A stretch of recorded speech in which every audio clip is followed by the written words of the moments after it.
हर किसी का ये सवाल होता है कि डेंटल ट्रीटमेंट इतना महंगा क्यों होता है, डॉक्टर साहब आरसीटी के चार्जेस इतने क्यों हैं, क्राउन के चार्जेस इतने क्यों, इम्प्लांट इतना महंगा क्यों है, ये सारी चीज़ें इतनी महंगी क्यों होती हैं।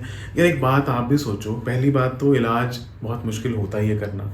छोटा सा मुंह, उसके अंदर छोटा सा दांत, और उस दांत को भी बचाना, उसमें रूट कनाल करना या उसको निकालना, और जिसमें ना तो हम आपको बेहोश पूरा कर सकते हैं, सब कुछ आपको पता भी लग सकता है, हमारे दोनों हाथ, दोनों पैर, आंखें सब एक साथ काम कर रहा है।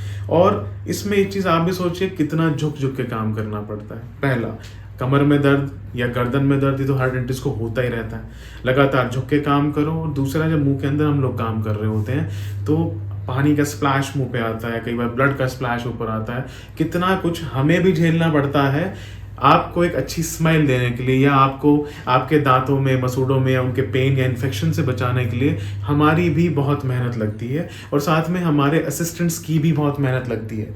और एक और चीज़ जिसको हम कभी ज़्यादा बात नहीं करते, जिनके बारे में, जो हमारे लैब वाले बंदे होते हैं, जिस लैब में आपके क्राउन्स बन के आते हैं, जहाँ से ब्रिजेस बन के आते हैं, जहाँ से डेंचर्स बन के आते हैं। और आप एक और देखो, जब डेंचर भी हम बना रहे हैं, उसकी फिनिशिंग भी हम लोग कर रहे हैं, कितना कुछ उसमें भी हमें झेलना पड़ता है, जो हमारे चेहरे पे, हमारी आंखों में, या कहीं भी वो स्प्लैश सारा आता है, वो डस्ट पार्टिकल सारा आता है। इन सारी चीज़ों को देखते हुए मुझे ऐसा लगता है कि I think we do justice for what we charge from our patients to give you a better and a beautiful smile.